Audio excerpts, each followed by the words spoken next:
In searching for the truths of life, Venerable Rung Ruang Papart Saro, Dr. Rung Ruang Limchu Patipa.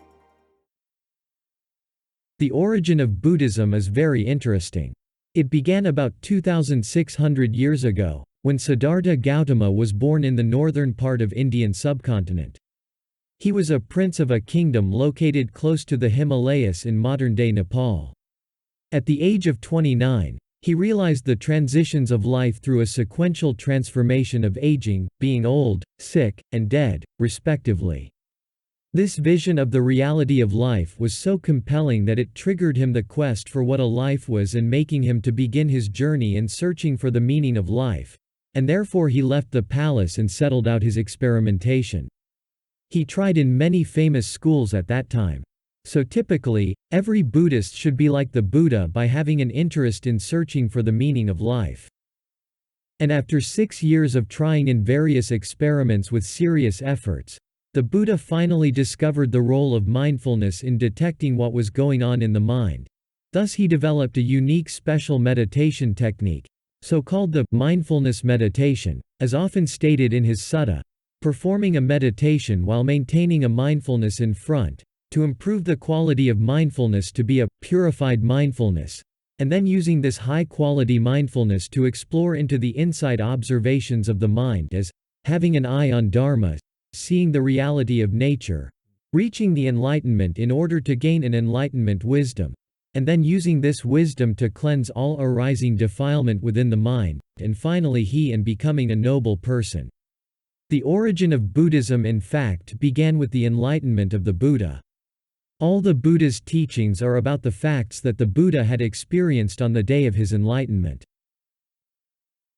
After then the Buddha established the Buddhism to the world based on the knowledge that he gained during the night of enlightenment. He taught about the truths of life for another 45 years before he passed away, which was about 2,600 years ago.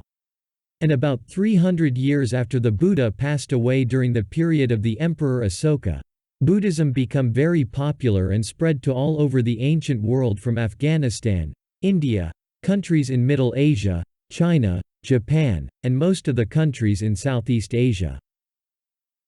At the present day, Buddhism is the world's fourth largest religion, with over 520 million followers known as Buddhists.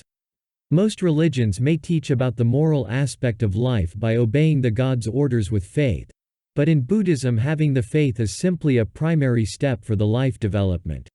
Conceptually, having faithful belief is necessary only when becoming interest in Buddhism, but faith is still not sufficient to be able to develop an individual to be a noble person, which is a goal of life in Buddhism. The Buddha story is a story about a person who was not satisfied with the conventional beliefs and faiths in supernatural figures, but searching for the true meaning of life instead. We all are struggling to have a happy life, but unfortunately no matters how much we try to do, we all eventually end up with getting old, sick, and dying. So much colorfully promising it is, but so tragedy it ends up. And we all are looking for a survival solution to this struggling life, and life after death. Most religions in the world offer their own solutions by having their own gods as refuges. However, since different religion has a different God, but who is the real one? Unfortunately, no one really see the God, and also God never appears in real terms, then leaving nothing but only faith in God. And it is the people who try to prove the power of their own gods by making supernatural stories, propaganda, and fighting, which ends up with religious conflicts and wars. Most of the fighting in every corner of the world are fundamentally due to the difference in races and religions. The religion turns out to be having a faith in one thing, and blocking out a faith in another thing, even becoming a barrier, ignorance, to the truths of nature.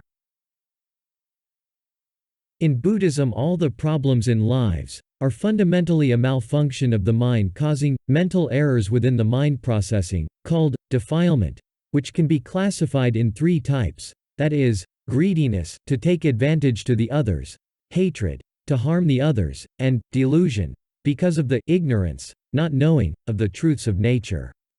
Also, the defilement will start with a subtle one first, then it is aggravated into a middle one and eventually becoming a strong one before bursting out into an action. Most of Buddha's teachings are primarily concerned on how to correct these arising mental errors or defilements within a mind. The Venerable Sariputta, the Buddha's disciple who excelled in wisdom, explained the meaning of ignorance as a part of taint within a mind as follows. Not knowing about suffering, not knowing about the origin of suffering, not knowing about the cessation of suffering, and not knowing about the way leading to the cessation of suffering. With the arising of the taints on condition, then there is an arising of ignorance. And therefore, reversely with the cessation of the taints on condition, then there is the cessation of ignorance.